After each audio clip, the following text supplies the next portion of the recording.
وما ہوا بالہزل، قرآن کی باتیں کوئی ہنسی مذاق نہیں ہے۔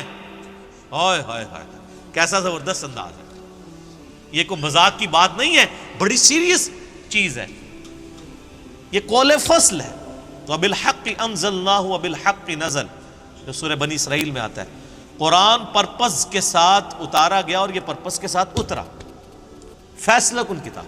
اس لیے آپ دیکھیں اس کتاب کے اندر جو کانفیڈنس لیول ہے نا سر، وہ دنیا کی کسی کتاب میں نہیں ہے۔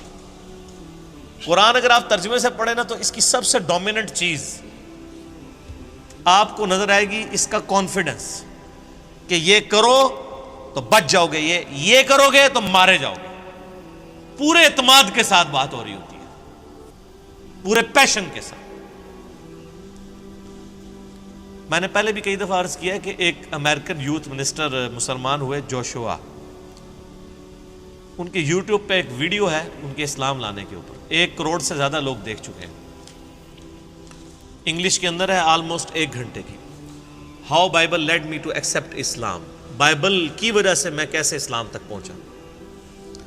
اس میں انہوں نے قرآن حکیم کے حوالے سے ایک ورڈکٹ دی ہے کہ جب یہ میں نے کتاب پڑھی، کتاب ان کو جمعے والے دن گفٹ کی گئی تو منڈے تک وہ پوری قرآن پڑھ چکا ہوا تھا۔ سبحان اللہ کہو، تسی پوری زندگی نہیں پڑھا پورا قرآن۔ پرپز آف لائف کی تلاش میں لوگ ہیں نا۔ وہ کہتا ہے میں تو بس جب میں نے جمعے والے دن رات کو قرآن شروع کیا تو میں نے ایک رات میں ہی اپنا دل اس کتاب کو دے دیا تھا۔ سورہ آل عمران اور سورہ نساء تک جب میں پہنچا تو اس نے کہا اس کتاب کی مجھے سب سے جو زیادہ اٹریکٹیو چیز لگی ہے وہ اس کتاب کا کانفیڈنس ہے، جس طریقے سے یہ دھڑلے کے ساتھ بات کرتی ہے کتاب، کوئی رکھ رکھاؤ نہیں ہے، سیدھی سیدھی کھری کھری باتیں، تو وہ انسان کے اوپر بڑا اثر کرتی ہے کہ اتنے کانفیڈنس کے ساتھ صرف خدا ہی بات کر سکتا ہے۔ ہم لوگ تو بات جب کرتے ہیں ایسا کرنا چاہیے، بہتر ہے یوں کر لیں، تو اللہ تو اسی لیے تو ہم کہتے ہیں نا کتابوں کا خدا اور ہے اور بابوں کا خدا اور۔ یہ جو کہانیاں، قصے، سٹوریاں، یہ دین اور ہے۔ قرآن بہت سخت ہے اپنے مزاج کے اندر اور بڑا اسٹریٹ فارورڈ ہے۔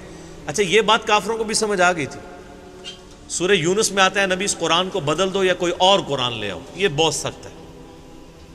تو اللہ تعالیٰ میں نبی سے فرماؤ مجھے کوئی اختیار نہیں میں اس کتاب کو بدل سکوں، میں تو خود پابند ہوں اس وحی کا جو اللہ میری طرف کرتا ہے۔ قل انی اخاف ان عصیت ربی عذاب یوم عظیم، اے نبی تم فرماؤ میں خود ڈرتا ہوں اس بات سے کہ بالفرض اگر میں نے اپنے رب کی نافرمانی کی تو بڑے دن کا عذاب مجھے بھی آ پکڑے گا۔ یہ ہے جناب اس کتاب کا کانفیڈنس۔ وما ہوا بالہزل، یہ قرآن کوئی ہنسی مذاق کی بات نہیں ہے۔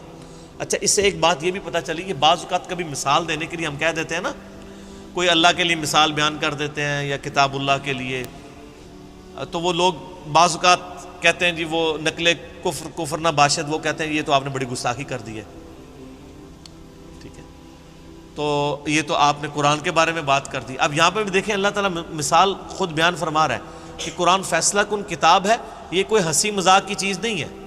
اب یہی بات اگر میں کر دوں نا کہ یار یہ قرآن مذاق نہیں ہے، وہ کہیں گے جی آپ نے مذاق کا لفظ قرآن کے لیے استعمال کر لیا۔ میں پوائنٹ ٹو بی نوٹڈ، میں کبھی بات کر دیتا ہوں نا کہ اللہ تعالیٰ نے یہ بات ٹونٹ کے طور پہ کی ہے، تانا دیتے ہوئے۔ جب کافر کہتے ہیں نا اس کتاب میں یہ جو چھوٹی چھوٹی مثالیں کیوں بیان ہوئی ہیں، مکھی کی مثال ہوئی ہے، تو اللہ تعالیٰ ہمارا کہ ہمیں کوئی اس بات میں حیا نہیں ہے کہ ہم مچھر کی مثال بیان کریں یا اس سے بھی کسی حقیر چیز کی۔ ہاں ہم چاہتے ہیں اس کے ذریعے تمہیں گمراہ کر دیں اور اس کے ذریعے تمہیں ہدایت دے دیں۔ یعنی گمراہ کسے کریں؟ جو بات مان لے اس کو گمراہ کریں؟ نہیں، جو بات نہ مانے، قرآن ترجمے سے نہ پڑھے وہ گمراہ ہو، یا مان کے بھی نہ پڑھ کے بھی نہ مانے وہ گمراہ ہو، اور جو بات قبول کر لے وہ ہدایت پہ۔ تو میں اس پہ اکثر بولتا ہوں کہ یہ اللہ تعالیٰ نے بات تانے کے طور پہ کی ہے، ورنہ اللہ تعالیٰ گمراہ تو نہیں کرنا چاہتا۔ اللہ تعالیٰ اصل میں یہ کہنا چاہ رہا ہے کہ گمراہ وہ ہوگا جو اس بات کو نہیں مانے گا، لیکن نظر آتا ہے ہم نے یہ قرآن اس لیے نازل کیا تاکہ بہت سے لوگوں کو گمراہ کر دیں اور بہت سے لوگوں کو ہدایت دے دیں۔ اس کا یہ مطلب نکالنا کہ قرآن پڑھ کے لوگ گمراہ ہوں گے، یہ تو کفر ہے۔ اگر ورنہ تو یہ ماننا پڑے گا قرآن ایک وقت میں دو چیزیں درست نہیں ہو سکتی، یا تو قرآن کتاب ہدایت ہے یا گمراہ کرنے والی کتاب ہے؟ تو یہ کیا ہے؟ کتاب ہدایت ہے، ھدی للناس وبینات من الہدی والفرقان. تو گمراہ کرنے والی کتاب نہیں، وہ بات تانے کے طور پہ، ٹونٹ کے طور پہ، یا آج ماڈرن دور میں پھکی کے طور پہ ہوئی ہے کہ ہاں ٹھیک ہے نہ مانو جاؤ دوزخ میں، اسی لیے نازل کیا تھا کہ تم دوزخ میں جاؤ. تو یہ بات اللہ تعالیٰ ٹونٹ کے طور پہ کر رہا تھا.